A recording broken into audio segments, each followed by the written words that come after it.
Selamat malam sahabat GPIB dimanapun kita berada. Senang sekali saya Pendeta Mardike Fiska Satyanto, Pendeta Jemaat GPIB Jemaat Zebulon, Bajem Esra Tiawangkang, bisa menyapa sahabat GPIB dimanapun kita berada di hari Sabtu 29 April 2023. Kita akan bersama membaca dan merenungkan firman Tuhan sebelum kita beristirahat. Mari kita mengawali renungan kita dengan berdoa. Bapa Surgawi, terima kasih untuk kesempatan kehidupan yang bisa kami nikmati sepanjang hari ini. Sebelum kami beristirahat Bapa, kami akan menutup hari kami dengan membaca dan merenungkan firman-Mu. Kiranya apa yang kami baca dan kami renungkan mengokohkan iman kami, dan ketika kami besok pagi bisa bangun, kami juga diingatkan untuk selalu menjadi kehidupan kami sedemikian yang Tuhan kehendaki. Kami mohon bimbingan Roh Kudus untuk menguasai hati pikiran kami yang terbatas ini. Berfirmanlah Tuhan, karena kami anak-anak-Mu siap mendengarkan. Dalam nama Tuhan Yesus kami telah berdoa dan mengucap syukur. Amin. Mari sahabat GPIB kita membaca dan merenungkan firman Tuhan. Dasar Alkitab kita di malam hari ini terambil dari Kejadian pasalnya yang ke-6, ayatnya yang ke-5 hingga ayatnya yang ke-8. Kejadian pasal 6 ayatnya yang ke-5 hingga yang ke-8. Saya akan bacakan untuk kita semua. Lembaga Alkitab Indonesia memberikan judul Kejahatan Manusia. Ketika dilihat Tuhan bahwa kejahatan manusia besar di bumi dan bahwa segala kecenderungan hatinya selalu membuahkan kejahatan semata-mata, maka menyesallah Tuhan bahwa Ia telah menjadikan manusia di bumi, dan hal itu memilukan hatinya. Berfirman Tuhan, Aku akan menghapuskan manusia yang telah kuciptakan itu dari muka bumi, baik manusia maupun hewan dan binatang-binatang melata dan burung-burung di udara, sebab aku menyesal bahwa aku telah menjadikan mereka. Tetapi Nuh mendapat kasih karunia di mata Tuhan. Demikianlah pembacaan firman di malam hari ini. Sahabat GPIB yang Tuhan kasihi dimanapun kita berada, di malam hari ini kita dibawa oleh sebuah renungan yang terambil dari Kejadian pasal 6 ayat 5-8. Sebelum kita masuk kepada ayat bacaan kita di malam hari ini, saya akan sedikit flashback bagaimana kuasa kasih Tuhan menyertai dan memberkati dan merencanakan kehidupan kita manusia. Kalau kita menyimak dalam pasal 1 dan pasal 2, Allah menciptakan semua kehidupan dengan cara yang Tuhan kehendaki. Bahkan Tuhan menciptakan kita dengan cara yang sempurna. Bukan hanya tumbuhan dan hewan, bahkan benda-benda penerang di tengah-tengah dunia ini yang sempurna. Tapi manusia diciptakan Tuhan melampaui kesempurnaan cipta yang lain. Coba kita lihat bagaimana kesempurnaan itu. Pasal 1 mengatakan Tuhan menciptakan manusia dari debu dan tanah, yang hina, yang tidak punya nilai, tetapi Tuhan membentuk dari debu dan tanah untuk menjadi sebuah ciptaan yang sangat sempurna dan bernilai. Bernilai karena manusia diciptakan serupa dan seturut dengan kehendak Allah. Itulah saya dan Bapak Ibu Saudara, sahabat GPIB. Dan Allah merencanakan untuk menguasai kehidupan ciptaan yang Tuhan adakan. Mengadakan bahkan juga memberi nama setiap ciptaan yang lain. Luar biasa bukan? Maksud Tuhan dalam kehidupan kita menciptakan manusia untuk bisa menguasai dan mengusahakan kehidupan di selanjutnya. Tetapi yang terjadi adalah manusia seringkali bahkan ingin mengambil kuasa Tuhan. Dalam pasal ketiga diceritakan bagaimana kejatuhan manusia. Manusia jatuh karena dia mengutamakan kehendak bebasnya. Manusia jatuh karena dia berkompromi, bahkan sengaja menjatuhkan diri karena mau serupa dengan Tuhan dalam kekuasaan dan dalam sebuah rencana. Apakah itu mendatangkan sebuah keuntungan? Tentunya tidak. Kita lihat, manusia tidak bisa melampaui Tuhan sebagai pencipta. Semakin manusia menginginkan seperti Tuhan, manusia jatuh ke dalam setiap pencobaan dan kesusahan kehidupan.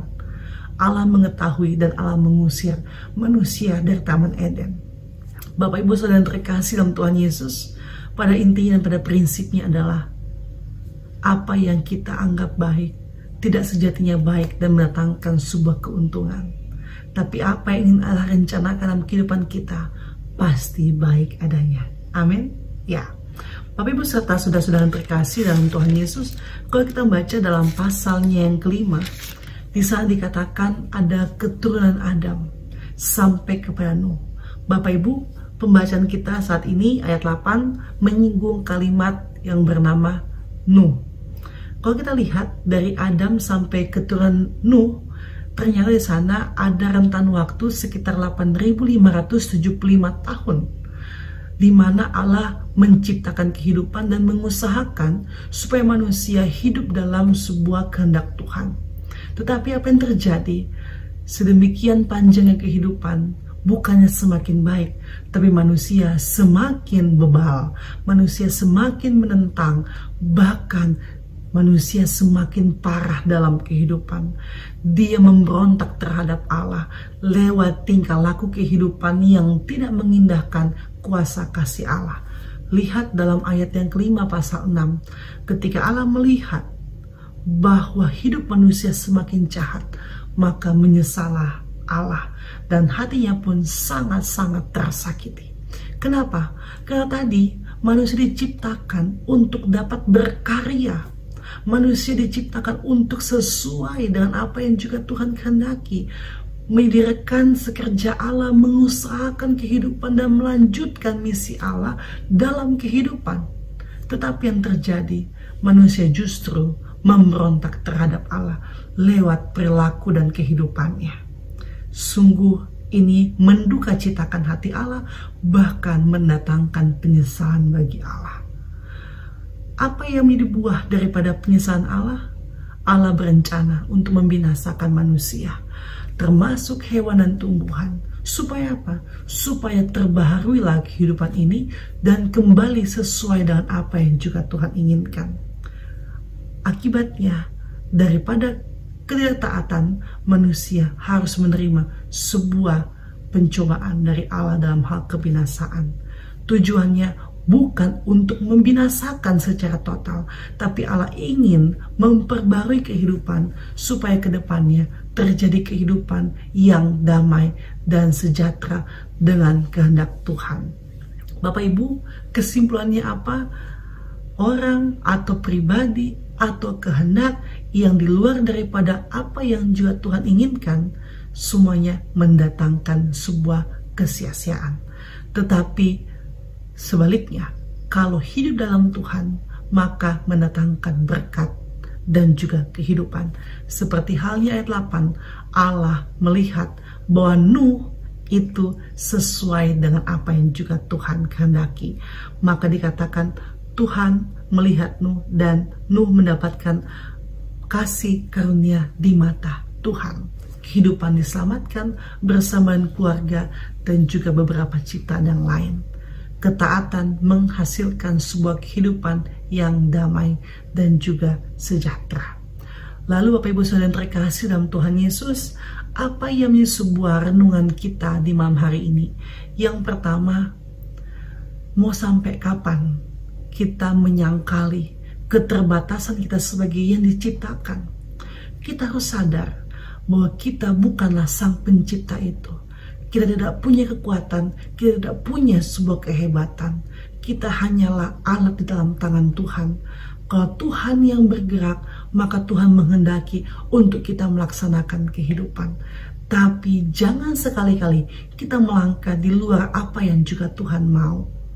mengakibatkan sebuah kebinasaan dan penghukuman, mendatangkan sebuah kegagalan, bahkan juga kesia-siaan kehidupan.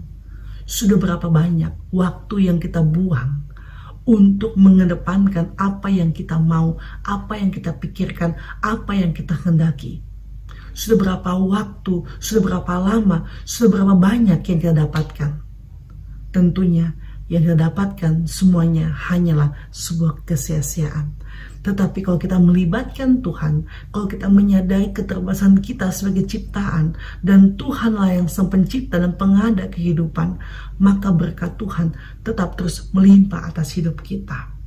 Yang pertama yang saya katakan kepada kita adalah sadar bahwa kita adalah yang diciptakan, bukan sang pencipta. Tidak bisa untuk mengusahakan kehidupan secara pribadi, tetapi kita hanya bisa hidup kalau Tuhan yang memberi kepada kita waktu dalam kehidupan kita. Yang kedua, kalau Tuhan yang mengadakan kehidupan, Tuhan punya rencana, kita juga harus dapat menyadari bahwa kita diciptakan menjadi mitra kerja daripada Allah untuk mengusahakan kehidupan. Maka sadarilah, kita adalah alat Tuhan untuk bisa mengadakan sebuah kehendak Tuhan. Kenapa? Karena hidup manusia diciptakan untuk mendatangkan sebuah syukur dan kemuliaan bagi nama Tuhan. Jangan sia-siakan kehidupan kita hanya karena kita mau A, B, C, D, tetapi tidak mau mengerti maksud Tuhan. Banyak kasus, semakin manusia mengutamakan apa yang juga dia inginkan, semakin banyak bencana dalam kehidupannya. Sudah banyak keluarga Kristen yang pecah, perceraian. Karena apa? Karena tidak ada lagi Allah dalam kehidupan rumah tangga mereka. Persisihan, tidak saling mengampuni, tidak saling mengerti, tidak saling memahami, membawa mereka kepada sebuah keterpisahan. Contoh lain lagi, akibat manusia lebih mengutamakan apa yang dia inginkan dalam hal usaha dan pekerjaannya, bukan berkat yang diterima, tetapi kemalangan dalam hal kehidupan. Banyak kasus Bapak Ibu Saudara yang terkasih, maka jangan kita menjadi manusia yang hidup hanya sekedar hidup dengan cara pandang kita, tapi marilah kita hidup dengan apa yang Tuhan mau. Yang ketiga, mari belajar daripada Nuh. Nuh mau hidup sebagaimana yang juga Tuhan inginkan, sehingga sebuah suka berkat melimpah atas kehidupan rumah tangga mereka. Kiranya apa yang kita kerjakan dalam waktu yang Tuhan berikan ini, kita laksanakan lewat kita punya pengabdian, kita punya rasa syukur, kita punya iman yang selalu tertuju kepada Tuhan sebagai Tuhan yang pencipta dan pengada kehidupan, supaya kehidupan kita menjadi berkat dan berarti dalam rancangan dan kehendak Tuhan. Kiranya firman Tuhan menguatkan kita, semakin kita dikuatkan, bahkan semakin kita tetap terus diperbaharui lewat langkah kehidupan kita. Selamat beristirahat, selamat berkarya di hari esok. Tuhan memberkati kita semua. Amin. Mari kita berdoa. Terima kasih Bapa untuk karya kehidupan kami sampai saat ini. Malam ini kami telah Tuhan berikan sebuah kesempatan untuk bisa berefleksi, bahkan kiranya apa yang kami laksanakan di sepanjang hari ini mendatangkan sebuah pembelajaran bagi kami untuk tetap terus semakin mengandalkan Tuhan. Dan besok kami akan bangun dengan tubuh yang sehat dan dengan semangat yang baru untuk bisa melanjutkan kehidupan kami sebagaimana yang Tuhan kehendaki. Terima kasih Bapa, kami akan beristirahat, Tuhan memberkati kami. Dalam nama-Mu kami telah berdoa dan mengucap syukur. Amin. Selamat malam, selamat beristirahat, Tuhan memberkati kita semua. Shalom.